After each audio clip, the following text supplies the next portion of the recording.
the blending in the Abandonado? What do you know? What the grapes are? Or Well, any ideas? we have some ideas. Besides a field blend. We have some ideas. It has a Sousa, which one of the a red flesh. It's a Teinturier grape from the that we have in the Douro Valley. It has some Tinta Amarela as well. It has a little bit, a tiny bit of Touriga Nacional, but this together with that another 17 grapes basically. So it's a big mix. It's 17, you said. so, well, in total 20. In total, it's 20 different grapes, and comparing the wine with the Abandonado with Gaivosa and Lordillo, it's not like we don't have a hierarchy. We can see that they're all at the same quality level, but they express the character of the different vineyards, and there's not one that is better than the other, but they're just different. There's Abandonado is the most expensive indeed because it's the production is quite small, and it's a wine that got some really nice highlights in the international press. But what I love the most about Abandonado is that when you taste one Abandonado, you get to know a little bit of all the other vintages as well, because it has a very strong character. There's a genetics that it's very strong, and you find it in all the other vintages as well. 2009 was a really interesting year because it was a milder summer, but even so, when we say milder summer, we're still talking about the Douro Valley, so it's still damn still hot. hot. It's still hot. It's still hot. So basically, the grapevines were actually much more comfortable. They had the best conditions to keep working, keep photosynthesizing, and so there was a lot of accumulation of sugars in the berries.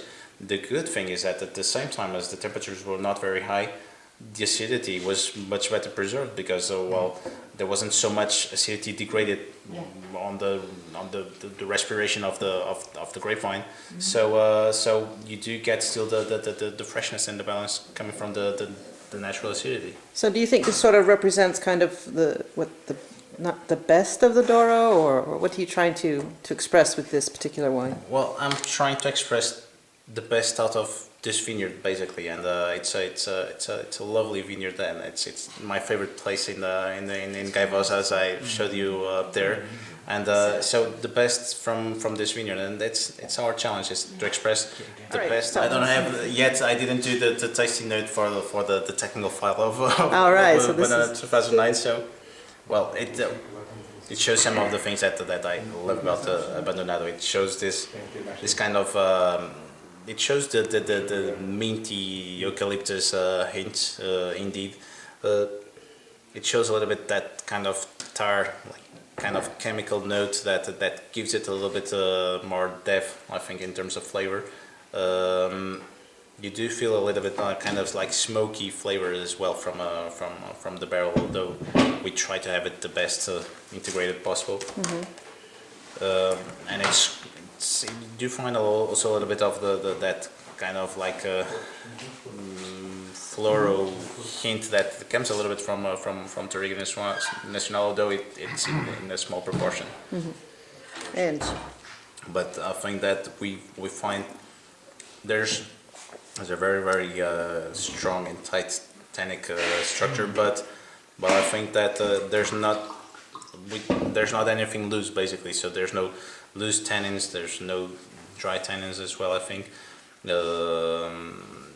it's you feel a lot the fruit. You feel a lot, it's kind of herby as well, and but it's still got lots and lots of time to, like, when do you think would be optimum, or?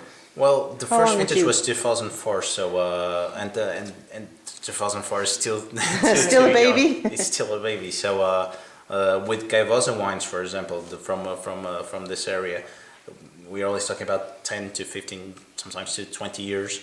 I think that with Abandonado, especially looking to what 2004 and the 2005 and the other vintages are showing, probably it will be 20 years to its peak. But we're also looking forward to follow that evolution and to see how the wine goes with time. So I would say 20 years, but as with everything, only time will tell. Mm-hmm. I think that it will tell a nice story. Yeah, hopefully.